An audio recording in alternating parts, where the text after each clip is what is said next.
right. Welcome, everyone. It is IKYA Live, world news from the spiritual perspective, and the only news program in the world bringing you practical spiritual advice for your everyday life.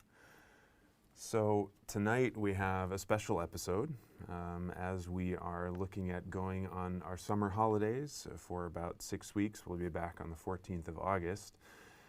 We wanted to take tonight to look at things a little bit more inspirationally and aspirationally and see how we might take the spiritual perspective and look at making the best summer yet. Because often summer holidays mean disconnection, pulling back, pulling away, wanting to kind of retreat a little bit from life and from all of our sort of everyday worries and projects that are going on. But we've asked an interesting question tonight for IKYA Live, which is, what if we did the opposite? What if we actually lean in, engage, connect even more? And perhaps more importantly for IKYA Live, what if we were to take the principles that we've been looking at through the events in the world happening around us since we started IKYA Live back in January, and look at really applying those principles and living them out in our everyday life during our summer holidays? So we thought it was a kind of fascinating and fun and inspirational question to ask. And I'm most curious to kind of dig into and explore how living more spiritually than ever this summer could become the best summer I've ever had, and maybe for you too. So, again, IKYA Live is a discussion, it's a conversation, and that works only if you engage. We have a live studio audience here who will be asking questions, but also you at home, live, write your comments, your questions, your perspectives in the comments below, and I'll relay them to IKYA. Let's have a real discussion around making our best summer yet. Remember also to subscribe to IKYA.official here on YouTube, and share this link even now with any fellow spiritual seekers who might want to join us tonight. And subscribe to our social media, IKYA.official on TikTok, Instagram, and Facebook. Now, without further ado, let's jump into tonight's topic and ask IKYA. IKYA, how could we make this the best summer yet? The interesting thing about holidays, which is a new invention, by the way, and something that most people throughout history have never experienced. It's a space where we get to experience ourselves in a different way. And the interesting thing is that your karma manifests differently. Have you noticed, for instance, when you travel, you feel more free, you feel that you can do things and allow yourself to do things you normally don't? It's because if you think of your space as a chamber of mirrors, like where you spend your time, your karma will manifest, right? Whatever it is that you need to work on will be shown to you. But matter is slow, so it takes time. And the more you engage in your life or where you spend your time, your karma will solidify more and more and more. And your mirrors will become more direct. So when we go on holiday and when we travel, your mirrors have not yet been manifested because that can take months and years. So you have this kind of in-between space, right? And this is also why when you move somewhere new, I'm going to start a new life. Yeah, and that goes on for about 2 months. And then your patterns will start to manifest. And you realize that, oh, right, I'm doing the same thing. I've met the same people, right? I have the same, basically, cast sheet in front of me. And I've found the same people, but in new versions. So I'm living out the same conflicts. It's all of that. So when we travel, that hasn't happened. So we get to pause our kind of everyday karma and our conflicts and our definitions and the mirrors, and we can breathe without all of that. And the potential, which is very important, is that we use that space to then try to redefine and to explore who am I without me repeating my patterns, without me repeating my karma, repeating my conflicts, and just doing the same thing. So we internally recognize that I need to be in a different setting. I need to do different things in order to allow myself to step away from the machinery of karmic repetition and then explore myself. Now, the terrible thing about holidays is that most people don't do that. When they get the opportunity to disconnect from that machinery of karma, what do? They self-medicate, so they don't notice anything. And instead of then exploring beyond the karma patterns, they reinforce them, because once we lower our own consciousness through, for instance, like drinking and drugs, like all of that, then our patterns will be reinforced. So what happens then is that we have more conflicts, right? And it, like everything inside of us, will then find expressions. So we need to be aware of what we want instead. Remember, the karmic work is not really just moving away from something. It's moving towards something. And part of spiritual awakening is becoming aware that, right, what I'm leaving behind is not really the point. It's what I'm going to do instead. What potentials will be released? What will be open to me as I leave this behind, or as I'm growing out of this? If you have no plan, if you have no vision, if you have no direction, you will gravitate towards what you already know.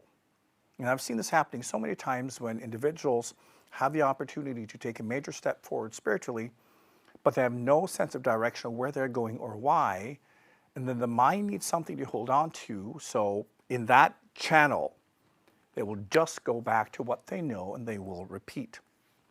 So the way to deal with holiday in a more kind of spiritual way, if you want to grow, is try to experience yourself and life more fully beyond the day-to-day machinery.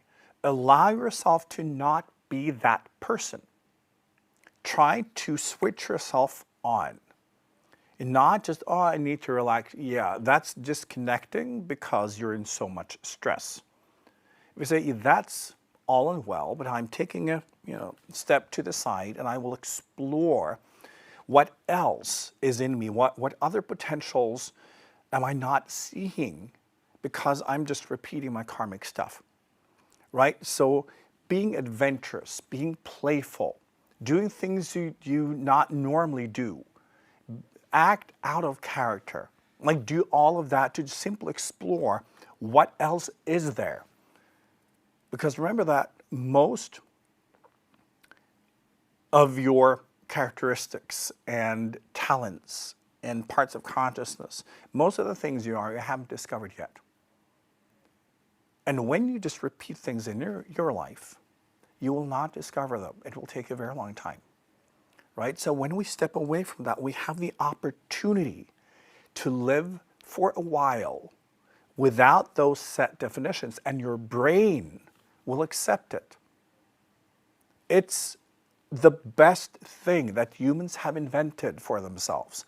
And yet, humans are not using that potential because they're so engaged in their own self-medication and self-pity.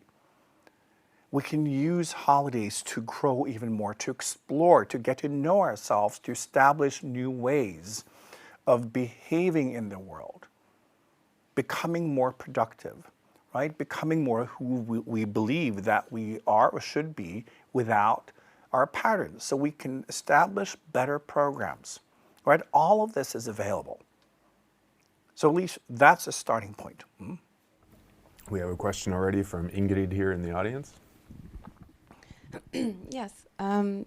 So what kind of advice would you give to families going on holiday? Because this is the topic every year you can see in media.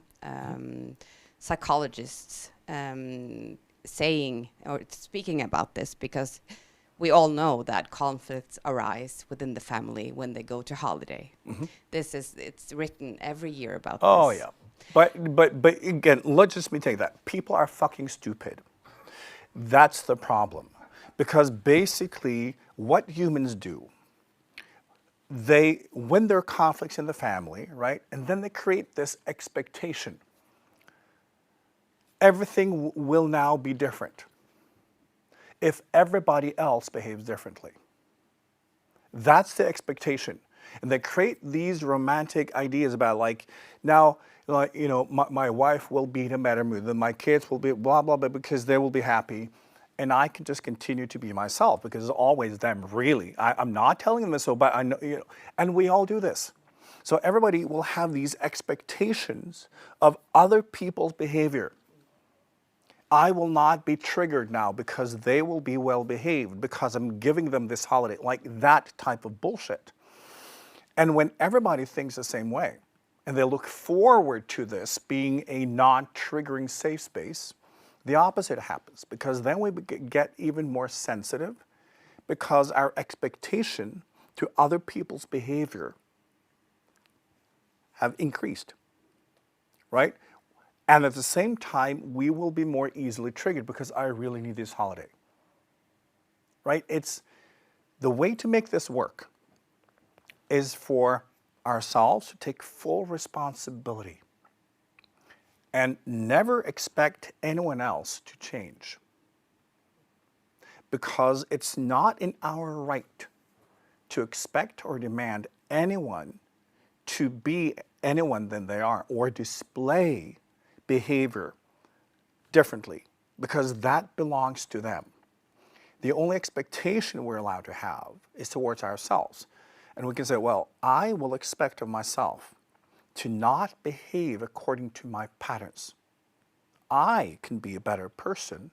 I can try to have more compassion. I can try to be more patient. I can try to be more loving. I can try to be less triggered. And to create that experience of holiday for my family, I will keep my mouth shut. I will not bring up my problems because we have enough of that already. And I already know our conflicts. They will not be resolved. They will be reinforced if I allow them to emerge. So I will keep my mouth shut. And I will put on a happy face. And I will try to enable a happy holiday for my family. Right? It's taking responsibility for our own actions and patterns and not let it be up to other people to balance us by having a behavior that we find more palatable. Right? So this is the classic mistake that we do in a family and everywhere else, but especially when it comes to holidays, right? And remember that on top of that, all humans, they try to reenact the holidays of their childhood, right? And when you then have kids who are living in their childhood, and then you have like two grown-ups, we're talking about three different memory renderings of what it means to be on holiday and like what it takes to create those exact feelings. But of course we expect, like in a fantasy, that everybody just knows this and we're all on the same page, right? We're never on the same page. We never have the same understanding. Even within a family, we don't share the same values because we are ultimately on different spiritual paths.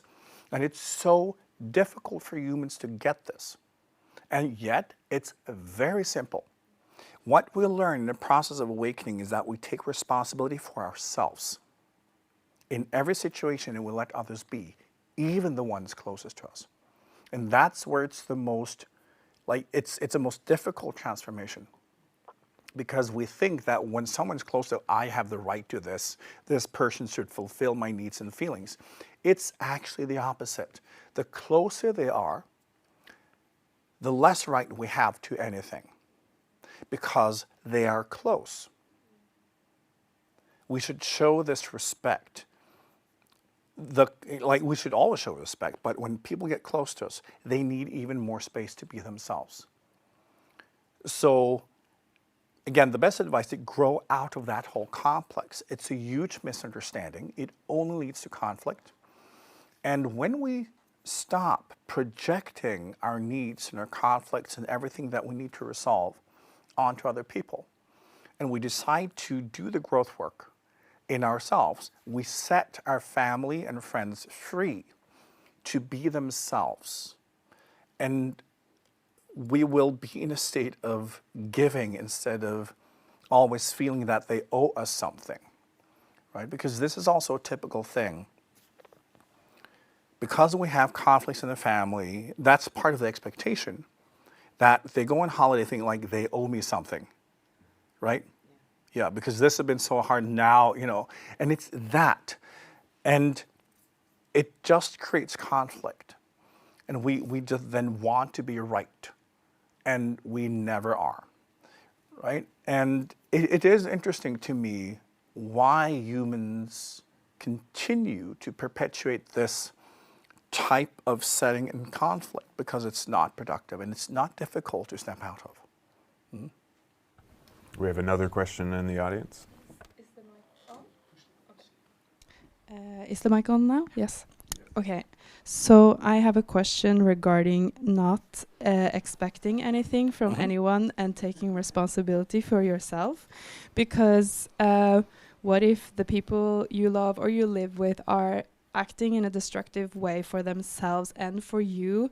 And we mirror each other and we're taking responsibility for ourselves and not expecting other people to act how we want them to. I'm asking, so what are you supposed to do then? Because at least for me, I've been first trying to remove myself because I don't want to be hurt by this destructive behavior, but then they never get the feedback or mirroring. And then but then of course if you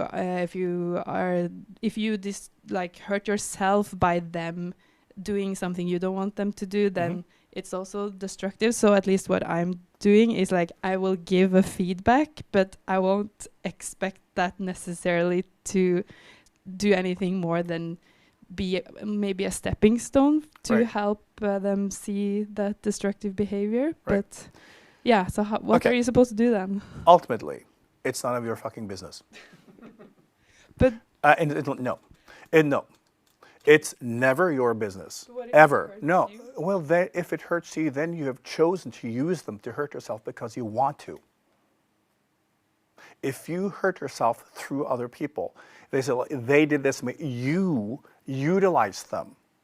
You chose them, well aware of their character and their patterns of behavior. You want them to hurt you because you want to hurt yourself, and then you can't complain about it.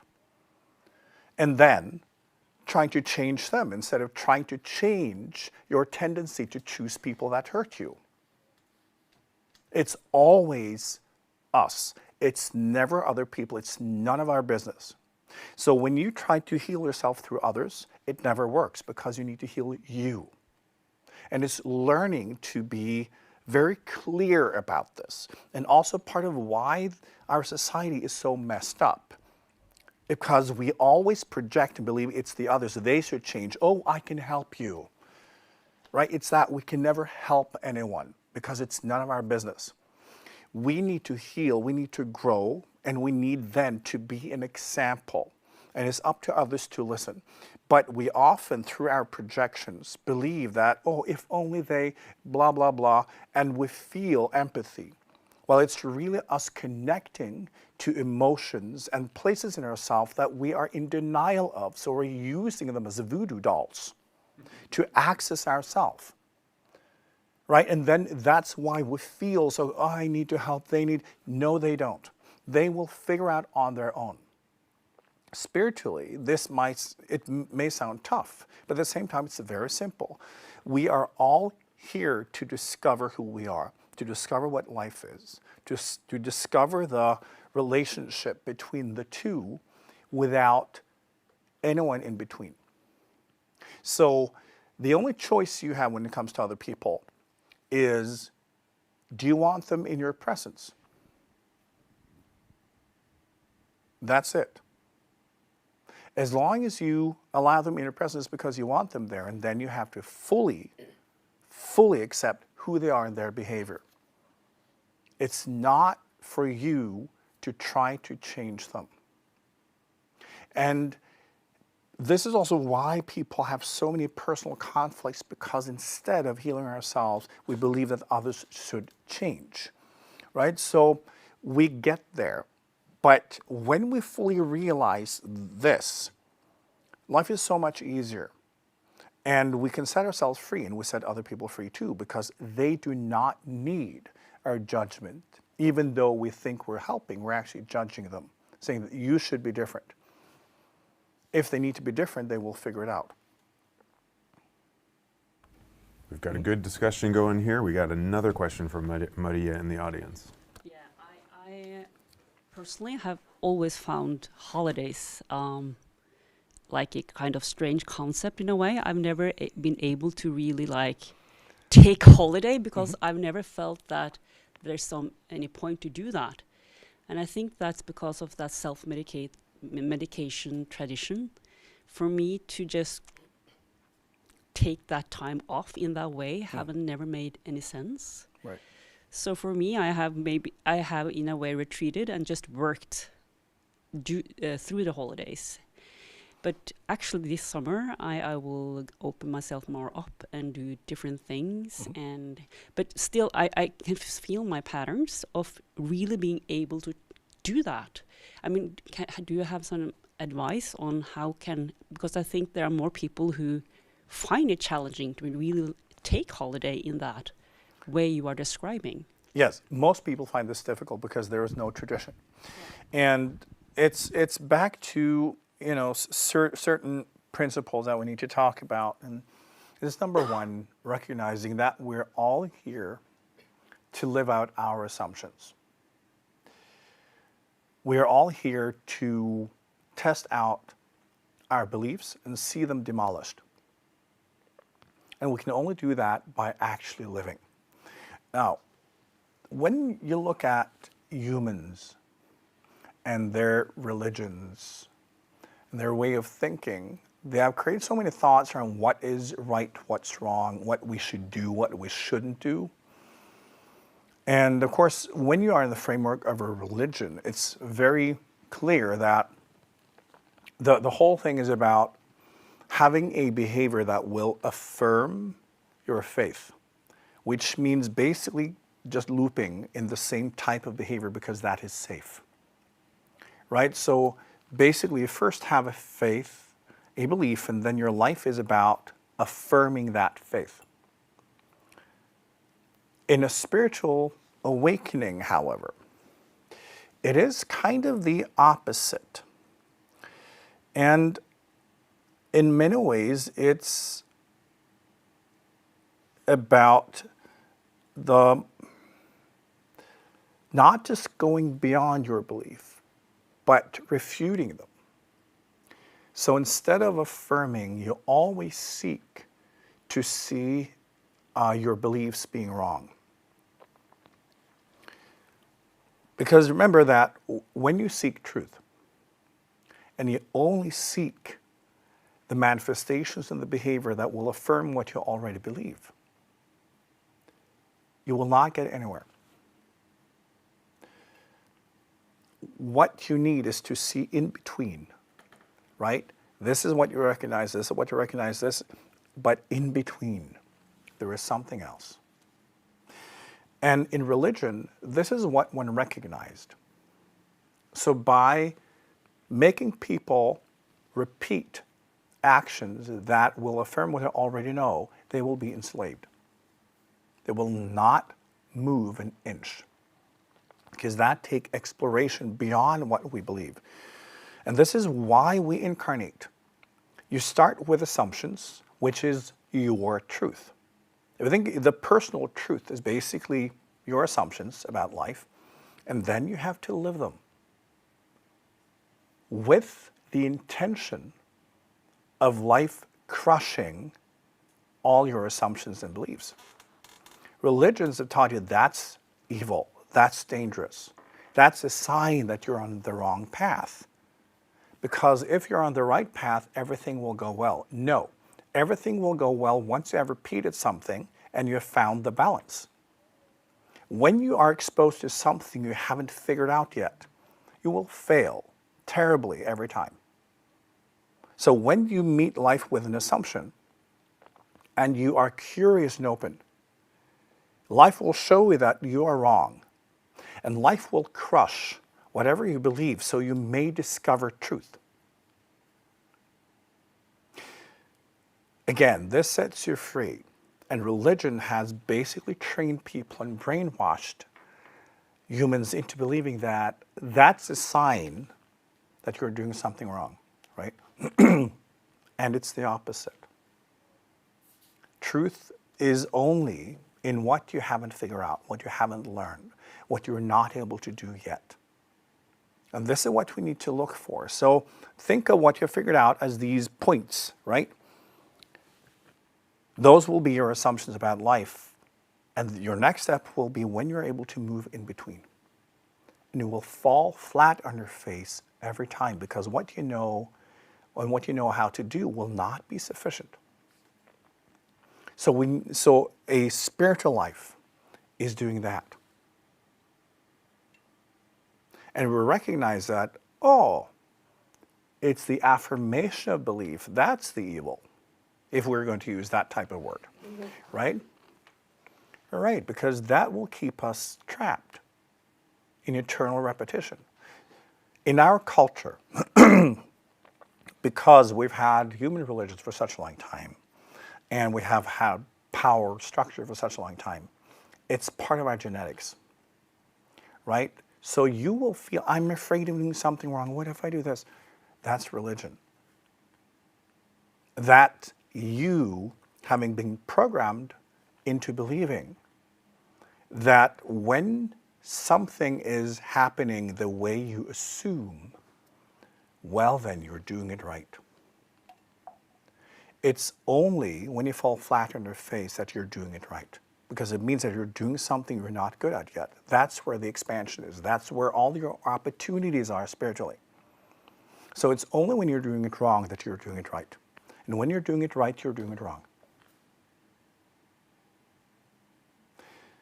We need to challenge our religiousness.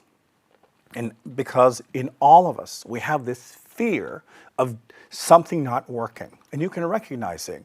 You have a physical reaction when you fear that I'm not able to do this. Oh, what if? Because that's where a growth potential is. And the power structures that humans have had for thousands and thousands and thousands of years have now become part of our biology. This is also why spiritual awakening is so hard. We have to go against what seems logical and safe and right. This is part of why, when you look at Satanism, right, which to me, it's funny. It's just childish, right? But many of them, they have kind of understood something, that there is something here. And what they've understood or tried to figure out is what I've just explained. But then they've just used religion and turned it on its head, right? And they still relate to the same belief system instead of setting themselves free. See, there is no right or wrong, there is no evil, there is not like any of that. It's just our own freedom and exploration. But every time you feel, maybe I'm doing something wrong, you should turn that around and say, okay, this is genetic signal that I'm going beyond my own beliefs at this point. How interesting. And I will fail miserably, and I can't wait to see what that is like, right? Because it's not dangerous. I spend so much time explaining to people that in life there is no judgment. You will never be judged. No spiritual being will never judge you or punish you. All we do is look at where we're at now and how could we possibly stimulate your growth and your healing. What you've done, well, that's what you do. It's in your freedom to do whatever and to explore You will figure it out because we're all self-learning, self-healing individuals. We just try to facilitate a better growth. But you have the right to do absolutely whatever. And this is what you discover once you begin the process of awakening. Right? But this thought that most humans have, this feeling that you have to do it right. And what if I'm doing something wrong? It's so limiting. And you're placing yourself in the role of the slave, someone who's being controlled for no reason at all. So do not live life trying to affirm your current understanding, your current beliefs, your current assumption, whatever it is. Live a life with a clear goal of crushing everything that you believe, because that's where truth is. That's how you can become more, how you can discover yourself. You can't discover more if you keep repeating what you already know. And this is part of the potential that you're touching when you are on holiday, right? And allowing yourself to live differently. And seeing that potential and spending your holidays with this intention. How many beliefs can you crush in a week, right? How much can you discover that you didn't even know was there? How can you discover new sides to yourself? New thoughts and emotions and experiences, right? Try that. It was a fun synchronicity this morning. My meditation was focused on productivity, and I set a goal, actually, I'm trying to remember exactly the words, but it was to expect myself to make mistakes as part of my learning, and to seek to be kind and patient in that process. So nice synchronicity with tonight's conversation. And our colleague Aki here, he has the experience that vacation is hard, and especially because culturally we expect to disconnect from work, and then often it's very difficult to connect back to work when vacation is over. And he has a goal, or would prefer to live a more balanced life in general, so as to, in a way, not feel he needs a holiday. But even that's hard to do, and the pressure of every day is so high. How might we work on this balance in summer holidays this year? Well, if you utilize the potential of connecting with yourself and experiencing life with less of your karmic programmings and manifestations, it means that your brain will be able to listen more. You'll be able to take in a wider spectrum of your own energy. Because remember that when you repeat and when you do what you do in your daily life, that's what your brain will focus on. It will filter out everything else, right? So when you're not doing that, the brain can put less emphasis on those parts of you. And then there's like all this other stuff that can then surface. So just listen to yourself more full spectrum and say, like, what is it? How can I accommodate more of this? And then also try new things. Just try to feel more of what you are and how you can nurture that, how it can be more full spectrum. And then get to know yourself. Most people don't know themselves. They're too busy suffering, right? So getting to know ourselves and celebrating ourselves, not self-medicating. That's the opposite. That means that you don't want to be you. We have to learn to want to be us because we are us, right? There's no way around it. And spiritual expansion is getting to know as much as possible and to understand how to be that in harmony with truth. So we need to listen and we need to experiment, and we just need to allow ourselves to be everything that we are as much as possible. See, how can I accommodate this? Instead of making up stories, instead of being in conflict, just like listen and try to be light about it. And just how can I accommodate? What can I do to incorporate more? Right? But you can only do that from a standpoint of already having listened. Right? If you're in the business of everyday life, and then how can I incorporate more when you're not even connected to it, right? So this is why holidays can be such a wonderful kind of workshop space where we can get to know ourselves in different ways and sit behind kind of the mixing table of the mind and create different priorities and see what's in here, what has already been shown me, what has already been released in my mind, in my emotional body that I'm not aware of, right? So to just try to be connected to all of that. And then once you've then get kind of connected to aspects, oh, this is interesting, I would like to explore this more, then you can figure out how to incorporate that in your daily life. But see holiday not as disconnection, but connection that is wider and deeper than you normally allow yourself. Okay, we've got a question here in the audience. So one time I remember you telling me that every very advanced spiritual being you've ever met has a great sense of humor. And I've always thought about that, like, because so many people in the spiritual community came to the spiritual community because they have trouble. You go to therapy and that doesn't work and you're seeking and it's just problematic and it's struggle and it's just, and yet I don't know, I just oftentimes feel like that's kind of the wrong approach. What's your take on that? And just having more fun and just being more playful.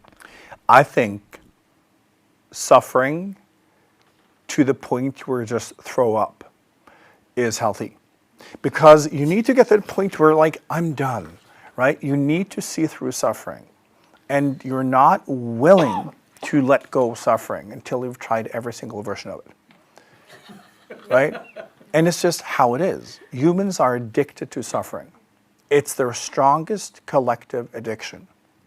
And then it's a self-medication for suffering. So our whole civilization is built upon the self-medication strategies to compensate for suffering. So suffering is still kind of the bottom. It's still the framework. And this is why people never become happy, because the premise is that we suffer and then we find different strategies to overcome it.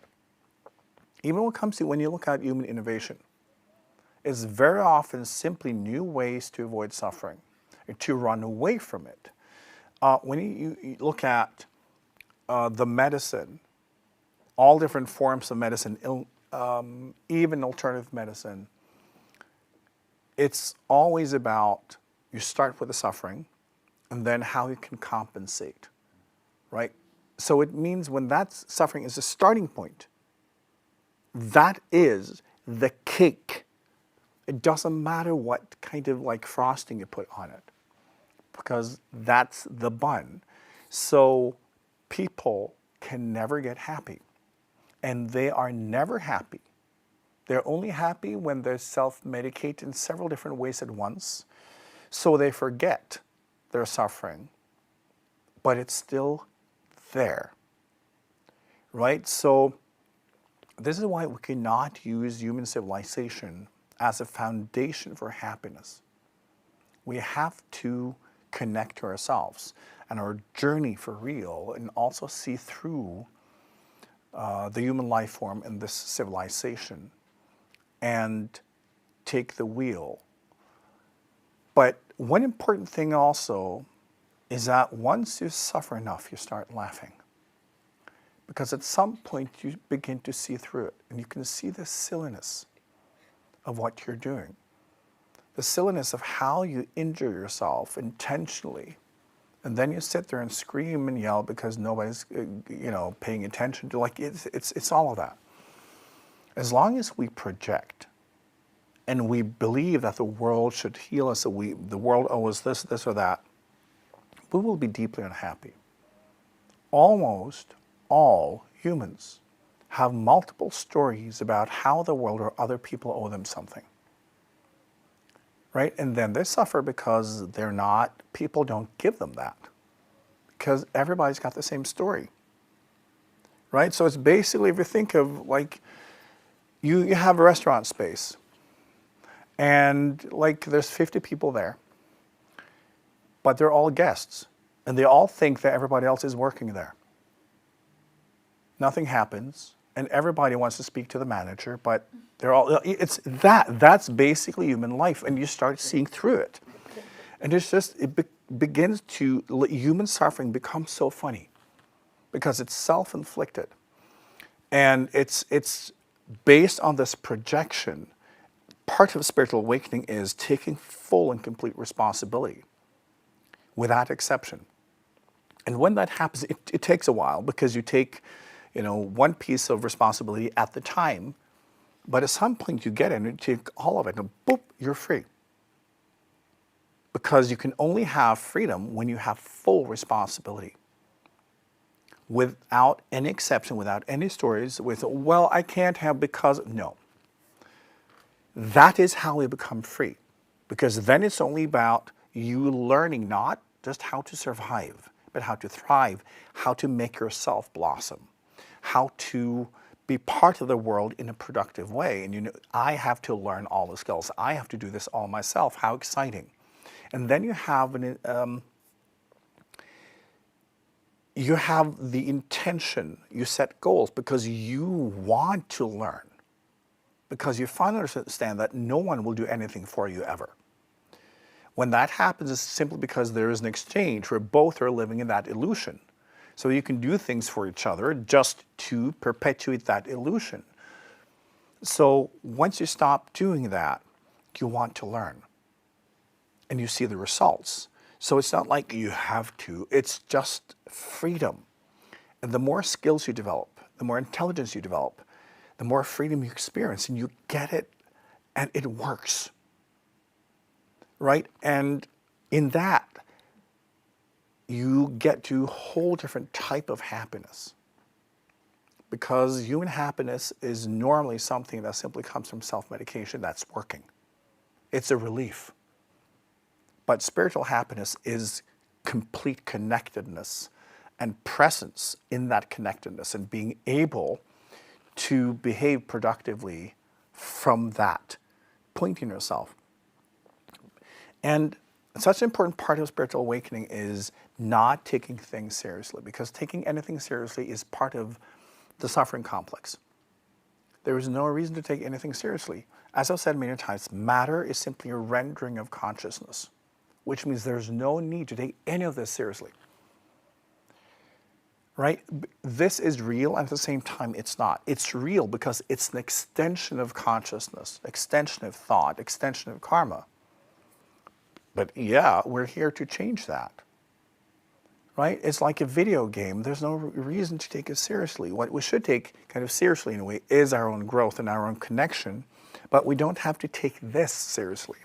And whenever something happens, it's simply life trying to show us how we may get successful.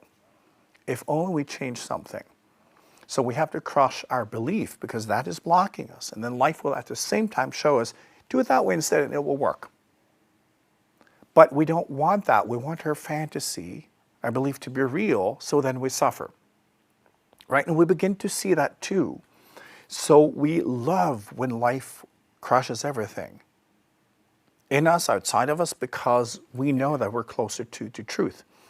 And often when we then look at our own patterns and our silliness, and I'm sure many of you had this experience where you're like, suddenly you can see something that you've done, you can see a pattern, and like you can see God, and all of a sudden, poof, it's gone.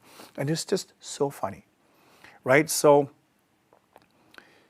but I think also a sense of humor, it creates detachment in the mind. Right? Because when you're able to laugh at something, you are actively observing it and you're not identifying.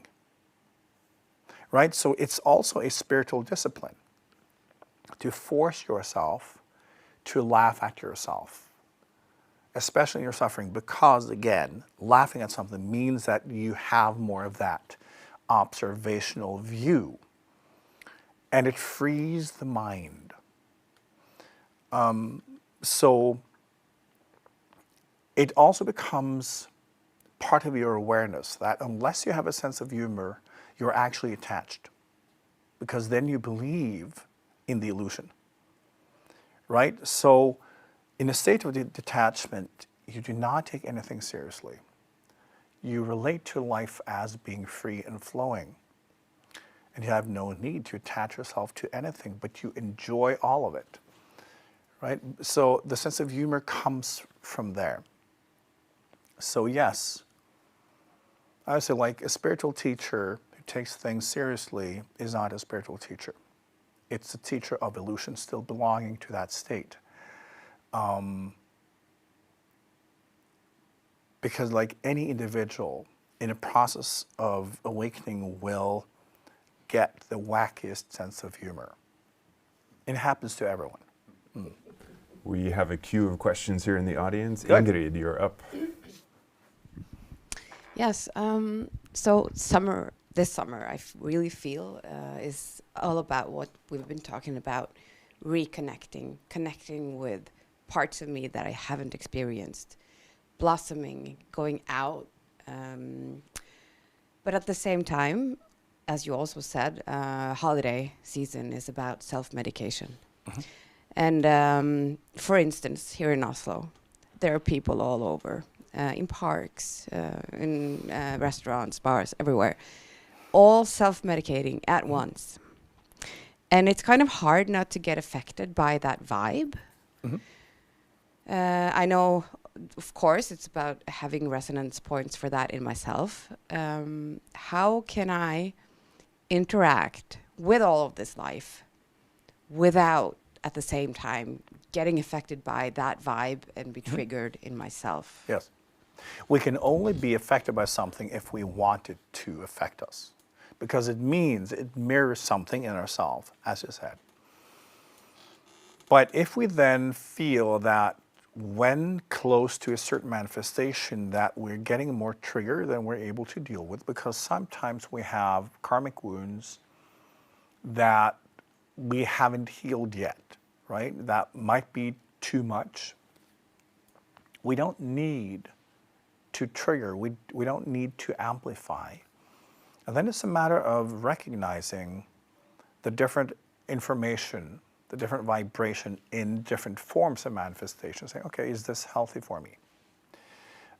So when we feel that something is bringing us into unhealthy imbalance, healthy imbalance is when you do something that requires skill that you haven't gotten to yet, right? Then you will be in imbalance because you haven't found, just like learning how to ride a bike. That's not unhealthy imbalance. It's imbalance with the purpose of creating balance. But when you're talking about unhealthy imbalance, it's like a type of imbalance that will teach you nothing because it's repetitive. So when we recognize that, oh, okay, maybe I shouldn't go to certain places or take part in certain things. And especially if we are in a process of healing and when we feel that I've not gained my balance yet, then it's important to respect that process, right? If you are just learning how to ride the bike, right, and you're just like wobbly, that's not the time for you to stand on the seat with your arms in the air, right? You have to wait until you've gained that balance and that has been kind of programmed into your body. So I think when it comes to our navigation, we should always look for what will create balance. Not from fear, but also always from a balance coming from improved skills. Right? And sometimes we may think, well, maybe I should confront myself with this. Not always. Right? So when we feel a certain balance in ourselves is vulnerable, do not challenge it too much. Protect it when you feel that you have invested in your healing process. So I think then for you, it's stay away. Don't feed it. Remember, like everything you feed will grow. And it's that, right? So when we have monsters in the basement, don't bring them cookies, right? Don't feed them. Don't tease them. Because often when we tease our monsters, they will become desperate, right? And that's often what happens with our parents. We go, well, I can do this, like, yeah, you know, and it's like teasing a wild animal. So we need to learn to not do that and try to feed what you actually want. And then be very clear about everything you do will feed something. Right? And then simply decide your action based on who and what you want to feed. Right? Because we can also feed what will bring balance and strength. And just figure out, like, what do they like to eat? Right? And just do that. Yeah. Okay, Sara is up next. Yeah, so let's say this summer I'm going to be really proactive and creative and experience new parts of myself, like we've been talking about. And I think the challenge is to, let's say I'm going to be most of the time staying here, maybe working a bit, but I have a lot of spare time. So I have time to create this. And I think the challenge is to actually create these opportunities. Mhm. And what type of mindset should I bring in when I'm creating this? Because when you want something, it's like, I need this, and that's like pushing it away. Yeah. So because like, for example, in the poverty session of IKYA Live, you said that to create abundance, it was about gratitude. So do you have like a mindset to go into and work with when we are proactive this summer? Yes. It's the in-between spaces. Right? It's basically the in-between alleys of life, because often what we recognize, what we've defined, that's the known, right? That's the established assumptions and beliefs. And there will be this kind of in-between spaces that their brains will have a tendency to filter out, right? Because they're not relevant to your established patterns and beliefs. So when you can feel, oh, there's like something here, what's that? That's a pathway. So it's often not possible to define them beforehand because your brain is filtering it away. But when you try to have the mindset of, I want these in-between spaces, I know it's there. It's simply in-between spaces, basically what my brain is filtering out based on how I conduct my life, what I repeat the most, right? Because what we repeat the most will have the highest priority in the brain. So what is not being repeated will be down there, right? In the bin, right? So it's learning to try to feel that. This is the wonderful thing about holiday is, as I say, like, we will be doing less of the things we normally do, which means that will relax a little bit. So we can then try to explore what's in between. And often it will feel very subtle. It will like, this is nothing. Yeah, it's because you're not sensing it, but you can sense it, right? It's just there. Right? And it's playing around with it, because often with it, I need to define, I need to understand, then I'm going to plan to do this or that. Yeah, that will be within your kind of framework of belief. Right? So often it's same shit, new wrapping. And then we get disappointed because I didn't have a great summer. Right? It's that. So for me, it's always trying to sense the in-between spaces. And then doing and just trying to flow what wouldn't I normally do? Where would I not normally go? And think this is nothing probably, maybe it is. But it has, you can learn to listen to that energy. It's very specific. It's almost like it's loose, a little loose because it's undefined. And it's almost translucent in quality as well because you can't really see it. Right? So you feel there's no substance, but there is something. It's almost like it's something that belongs to someone else. If you went into someone else's life, and someday when we talk to people, we can feel the energy of what's relevant to them. Our brain will say, nah, it's that. So we get this kind of translucent sensation, right? So it's almost like these are someone else's opportunities because it does not belong to the structure that your brain has built. So this is why we need to be playful to explore, because then often we just do things, right? So we don't have that strict plan and control. So we need to listen and explore and just like follow intuition and impulses and just see what happens, right? Because it doesn't have to lead to anything specific, right? It's just trying to follow those in between spaces and see. But it's also then training the brain to relate to what it normally filters out. This is how you increase your spectrum. Because if you think your brain goes from there to there, right? So it's already covering all of it, but only small parts of it. So it's all there in the same spectrum. So most of it will be in between spaces. It's the same thing I said, if you take atoms and you take away all space in atoms and between atoms, this whole planet would be about this big, right? And as in like all humans could fit into half a grape, right? And so it is with us.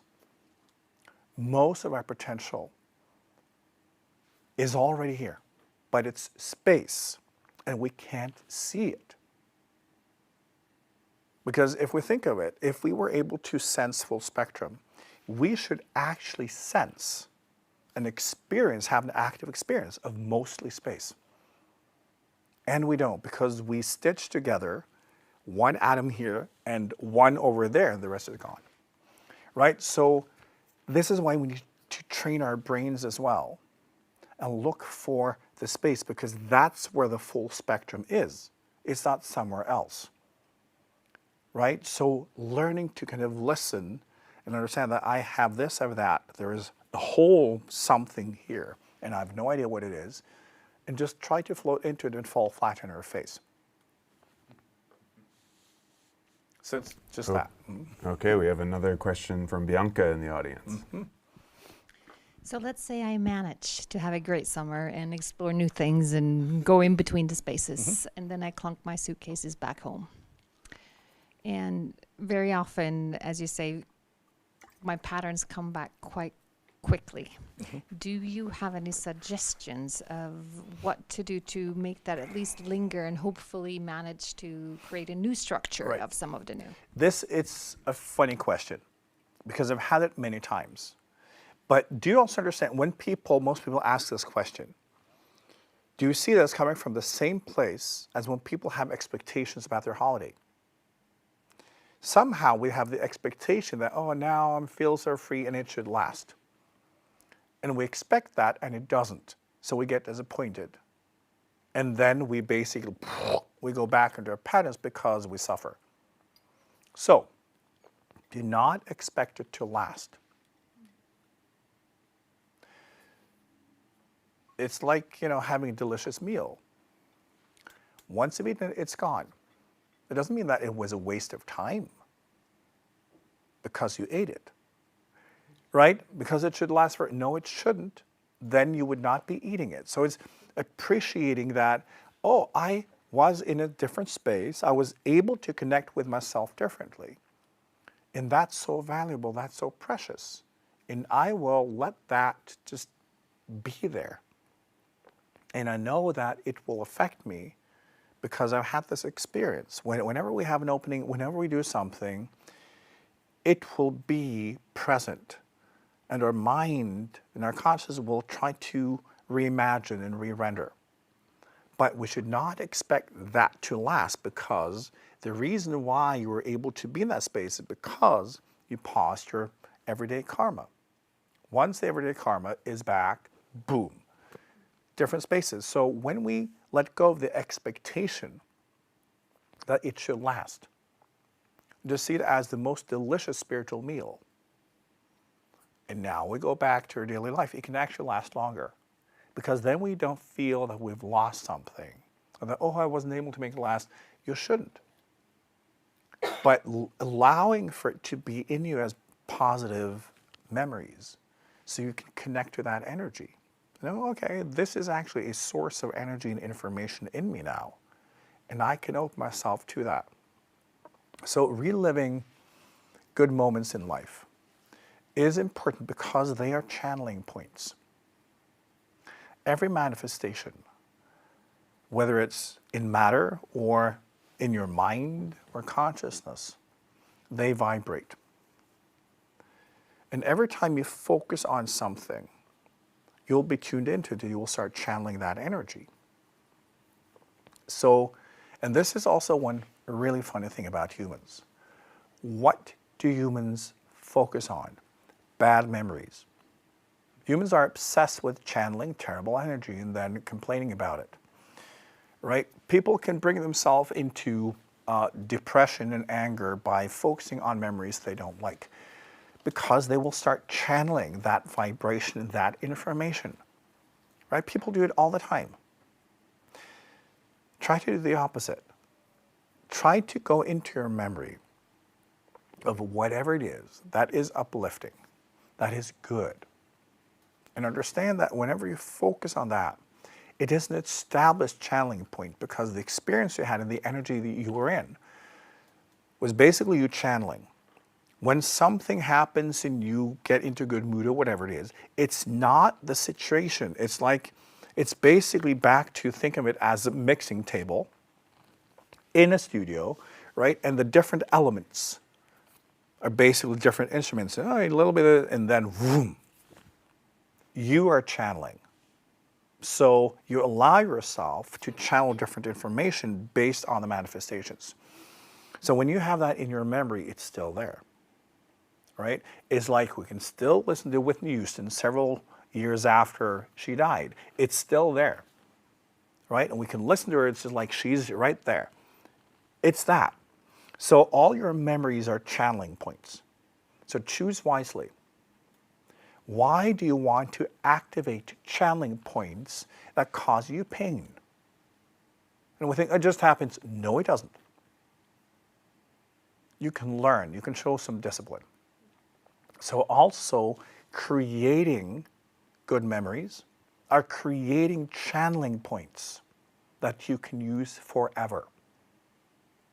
This is also why people want to remanifest the summer of their childhood. Endless sunshine, endless ice cream, and like all of that. Because it's a channeling point of something good. And they, oh, life was more innocent. No, you were more innocent. You know? So it's that. And trying to create memories that vibrates on a higher level, it vibrates more love. It vibrates what you feel is good for you.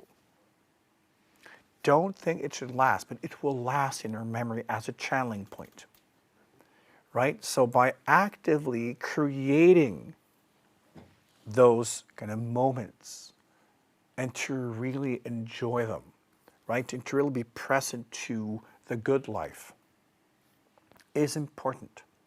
It affects the brain over time. And remember that you have thousands and thousands and thousands of channeling points in your mind. So when you choose to create good ones, they will over time become part of your kind of automatic stream, because you are a channeling life form. And they will become permanent, just like your bad memories, right?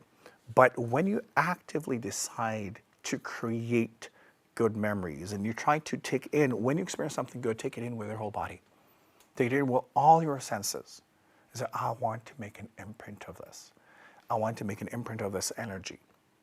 I want this moment to become a channeling point in my mind. It will. So do not focus too much on what's not working, on your pain, all of that. Understand that you as a being, you channel based on the points that your brain allows. By establishing a more positive outlook on life, right? By creating happy memories and by think of those.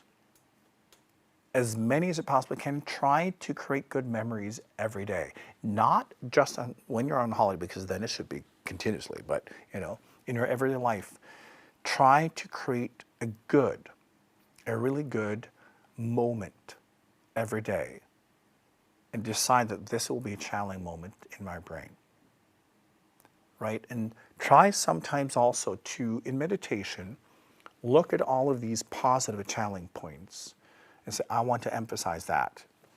Think of you behind the mixing table, you lift those up, so they will be more dominant in the permanent energy that is my continuous flow. Right? This is a very simple technique you can use. And really try to enjoy the positive memories, but try to create them. Don't just think they will just happen. They are created just like the bad ones. You can decide to design situations that will uplift you and for you to take it in with everything that you are. It can transform how your brain operates because you will have challenging points that will be then channeling that energy. It will be easier and easier for you to feel good about yourself in your life. If you do this a year from now, you will feel very differently about your life because then your brain will be dominated by positive memories and it will influence, again, the energy in your brain.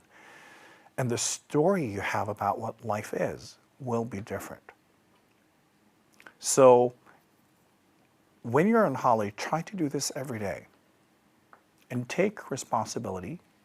It's not because of other people. You can design it by understanding what it takes for you to connect to you, to life, to love, and to be in a good place, right? And just try to practice.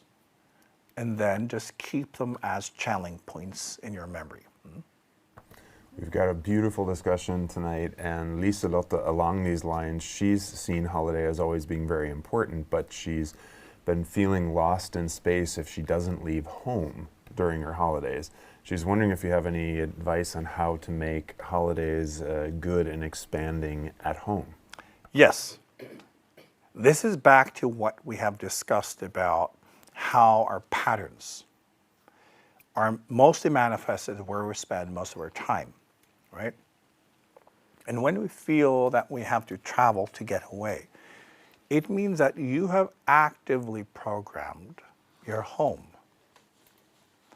with negative thoughts, with negative intentions and attitudes and energy, because your home is also a challenging point, and you have trained your space to become a mirror of your patterns that you feel, I need to get away. That's why we need to invest in our homes. We need to love our spaces. You determine how a space will channel for you. But often what we do, when we get home, we're tired, we're sad, we feel sorry for all of that. Yeah, that becomes the space. And then we feel the need to travel because being at home is not enough. Our home should be a temple. It should be where we recharge. But most people use it as a garbage dump. And this is why. So you need to treat your home like a temple, like a place of love, right? Because you have programmed it to be the opposite. And we can change. We can really learn to invest, but it's back to what thoughts and emotions and energy are you showing your home? You can't just expect it to be a space that fills you with love. You have to train it. You have to give it the energy that you want back consistently over time. So if your home is not doing that, it's like snap out of your self-pity, snap out of your self-negativity, snap out of all of that and treat your home, which is also a being because it consists of atoms. in a way that will make it vibrate what you need. And then being at home will be the best thing you could possibly experience. But it's back to, humans are very strange when it comes to all of it. Humans are completely obsessed with suffering and self-negativity and all of that. So it doesn't come easily for a human. It doesn't just happen. And this is why it's so important to understand when it comes to spiritual work, it's work. Because, oh, well, if that's the meaning, it should just happen. No. The human life form works within a spectrum of possibilities and potentials, and the human collective karma operates within a certain spectrum. You are also in a certain consciousness. You have a certain karma. You're in a specific point of evolution. So growth is chosen. Repetition happens by itself. Spiritual growth and healing does not happen by itself, because then it does not build competence. Everything we do by ourselves is just repetition and self-negativity. It takes discipline. Being in a state of love takes enormous amounts of discipline. And those of you who experience yourself as having an open heart, that didn't just happen. We need to practice every day for years and years and years. And again, training our space and investing in our space means we need to channel love. We need to uplift it. We need to see our home as our family and someone we need to take care of and invest in, and to cleanse and to lift. Because again, what a space will vibrate will be the information it's given the most. Right? So how we treat ourselves will over time be how our space will treat us. It's that simple. We have a question from Eli in the audience. I find it interesting with these channeling points and in between space. Because often I think that a big happiness or the channeling point is if, for instance, if you have climbed mountains, it's a beautiful scenery, but often it's not that what I remember as a happy moment. It can be the way on the ferry. Very often it's like this. Is that a in-between situation, or is it awareness, or? That's a really good observation. Often, humans are more happy when they simply forget to be negative. Right? Because the human brain is so obsessed with negativity that when we just forget, we allow ourselves to be more, because remember, as spirit, as Atma, as soul, you are immensely happy. You're a being of love that overflows. But you've not learned how to be that productively in co-creation. So you need to learn and build your skills.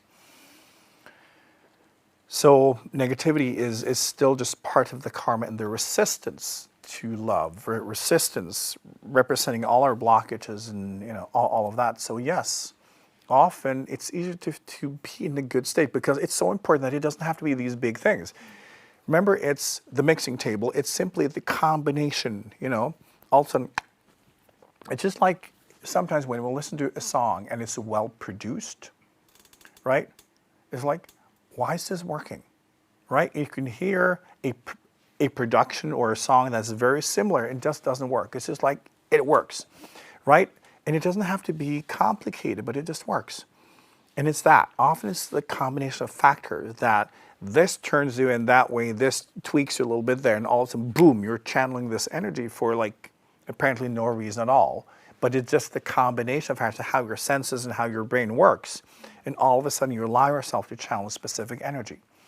To me, it's also learning to save and remember the sensation of that particular energy and also how you were tuned in, right? Because it's basically a little bit over there, and that there, and it's remembering that. This is what we do when we have spiritual practices for years and years and years, is that the body learns, okay, that step there, a little bit there, and then you just a little bit there, and then I go into that mode there, and then I move there, like, and all of a sudden you learn a pathway into higher consciousness. It's the same thing. But yes, it does not have to be big achievements. Sometimes it's simply these moments of nothing, right? So it can be anything, but it's for us to, as humans, to learn how to utilize this, and as I said, to actively create like channeling moments that we save and that we actively use, and that we learn to think about them. Think about, and then, because when we think about them, we give them more space in our brain. We say, like, this is an important memory, right? Because we do it so much with our painful memories, right? And the brain says, oh, this is very important, obviously, so this will be the main channeling point. And then we get depressed and suicidal, you know. It's all because of our choices. And simply because we have experienced something terrible doesn't mean that we have to go around thinking and feeling. We can just like, nah, don't need that, because it's not productive. It's not necessarily healing to allow a pain point to channel 24/7. If you don't like it, turn it off. It's basically, you know, listening to the worst music you could possibly think of and like listening to that channel. Like, what's the point, right? It's not necessary. It will not heal you. It's not, the human life form is not just, if we just repeat something enough, we will get it. It's not how humans work, which is interesting and wonderful, because spiritual awakening has to be chosen. Right? So if we're not aware, nothing will happen. So we don't need to focus on bad memories. The reason why people go to therapy is because they allow them to be active channeling points, which means they feel the energy all the time. If they deleted the channel, it would just be a passive memory. But it's very difficult to do if that's your addiction and you have told your brain, these are the only channels I will be listening to.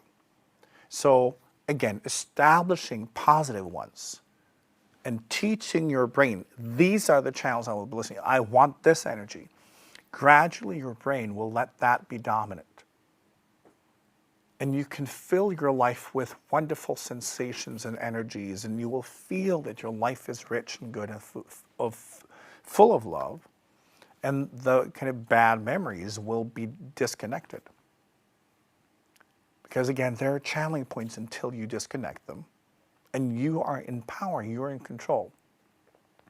So this to me is one of the great potentials about a summer in general and holidays, is that we move into different spaces. We have the opportunity to play and explore and to figure out that we are more than we think. We're more than our patterns.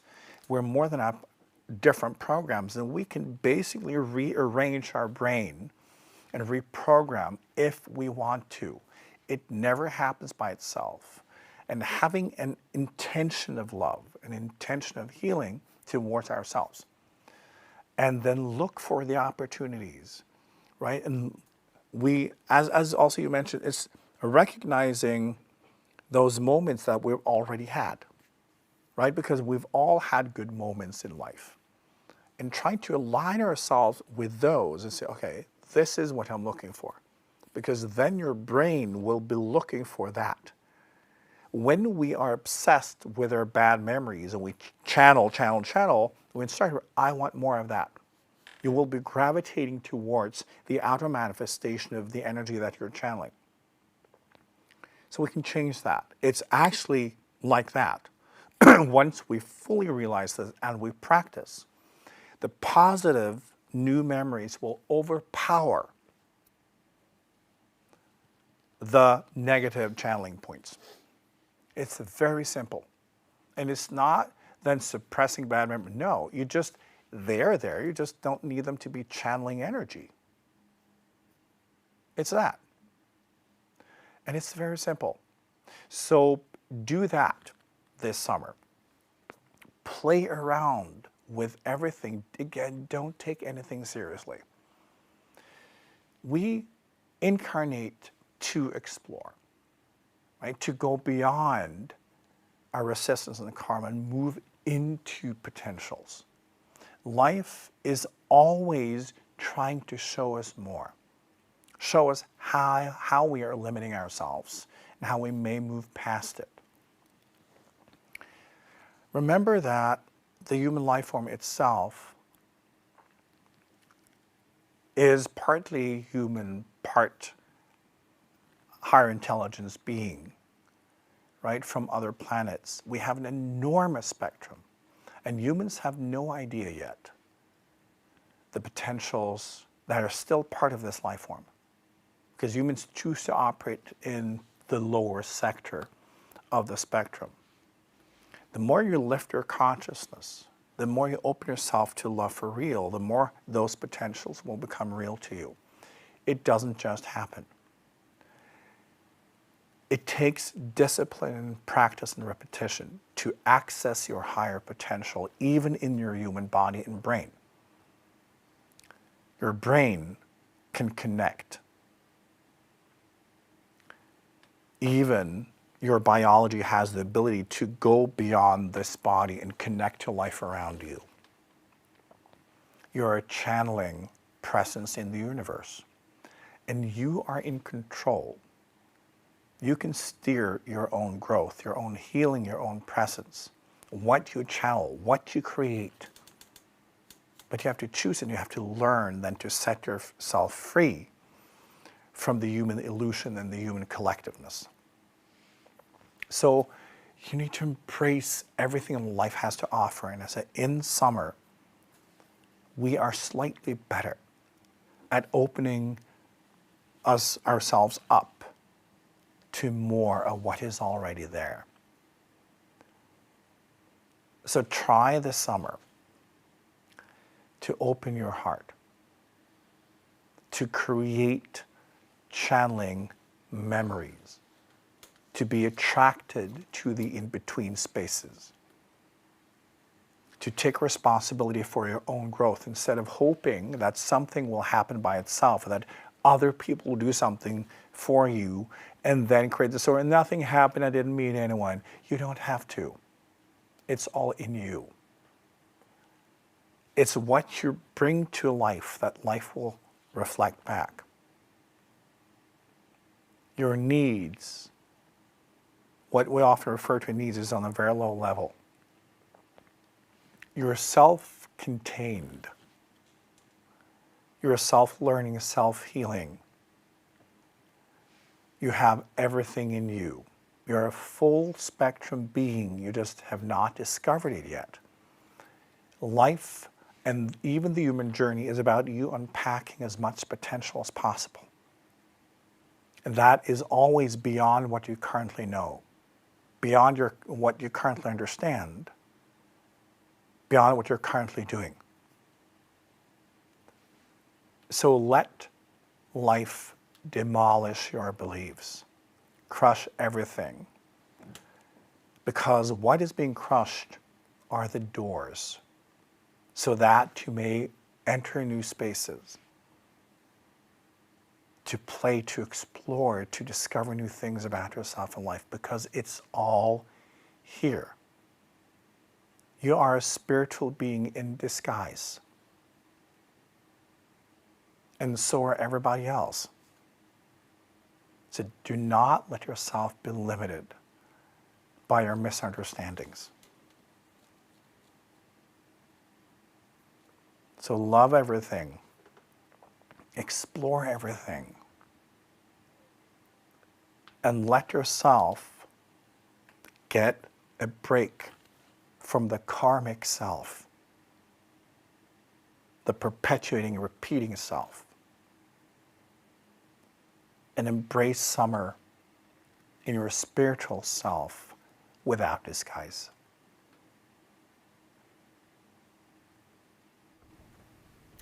Thank you so much, IKYA.